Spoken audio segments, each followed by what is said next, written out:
Good morning, ladies and gentlemen, and welcome to our first day of Human Trafficking Modern Day Slavery Awareness Week. I am your hostess, Ms. Carla Emanuel, and I will be introducing our guest speaker for today. First off, let's not start with the yawns and the clowning, ladies. I understand it's kind of early. You probably didn't get all the makeup on good. But if you would pay attention closely, you will find that most of our modern day slaves would have already been at work for 10 hours with nothing to eat or no break. So this is very important. So bear with me, and I'll try to be as quick and to the point as possible. I first heard of the Nivasa Foundation during a television show. I believe it was one of the investigative shows. And I was very intrigued, number one, by the name, and two, by something that is rarely discussed, even though it is a reality today. Navesa actually means home. And our founder was actually Beatrice Fernando, who was actually a modern day slave in Lebanon.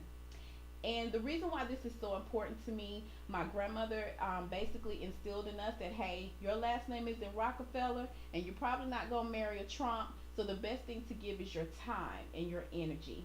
So being a volunteer and being a humanitarian is basically been embedded in me at a very young age.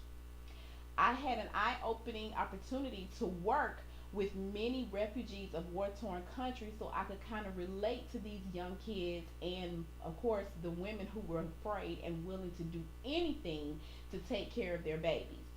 And a lot of predators take advantage of that. So we're here today to, get some eye opening going and make people aware. That's the biggest thing. So many people just do not know. It's not that they don't necessarily care, they just don't know. So, thanks to Miss Fernando, she decided that I would be a great hostess since I am in the healthcare field, and a lot of these come from places that they're not very healthy, they're not getting any type of medical attention, and also she felt like I could be a voice, and since I'm the neutral party, most of you all would listen to me. So that's a little bit about myself. Um, One thing about our founder that I really, really think stands out more than anything, especially since now that I'm living in the state of Massachusetts, is that recently around 2009, she was had the pleasure of getting the books of getting the law established in Massachusetts against human trafficking. So there is a law on the books now, and that is a great milestone. So thank you, Beatrice. We appreciate all your hard work. Now, I'm sure many of you are wondering, why would we pick such a controversial political figure to come out and speak? Well, for one, Miss Fernando is from Sri Lanka, and the Nivasa is specifically for Sri Lankan kids. Since Sri Lanka is quite close to India, we felt that Mrs. Indira Gandhi would be a great person to kind of come to the forefront and speak for us. We also felt like we needed someone to get your attention and then end with some testimonials later this week. You must understand we needed someone who would exemplify the epitome of strength and courage. And through all of the things that Miss Indira went through, she would be the great person for this role today. Born November 19th, 1917, her whole name is Indira Priyadarshina Gandhi. She was the only daughter of the first Prime Minister of India, Nehru.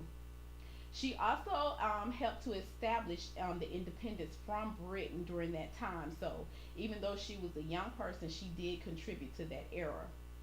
Indira attended Visva Bharati University, West Bengal, and later the University of Oxford in England, where she met her husband, Feroz Gandhi. So that's how she got her last name. A member of the Indian National Congress Party, he also assisted with many of the things that she did. Later, Prime Minister Gandhi worked tirelessly and was later elected as party president once once Prime Minister Shrasti later died unexpectedly. He actually named her information and broadcasting minister within his government, and that's how she gained notoriety. She actually won four three consecutive terms, and then the fourth term in 1980 as prime minister. She is controversial because she was known to do the sterilization technique of most Indian women, but her whole game was to make India an industrial government. I would like no other than to recognize her as a strong woman who loved her country, who did not always agree with everything that the government said, but overall had a love for her country and wanted it to succeed. She is also known for helping Bangladesh releasing itself and gaining its independence from Pakistan. So, without further ado, ladies and gentlemen, I would like to introduce you to Mrs. Indira Gandhi.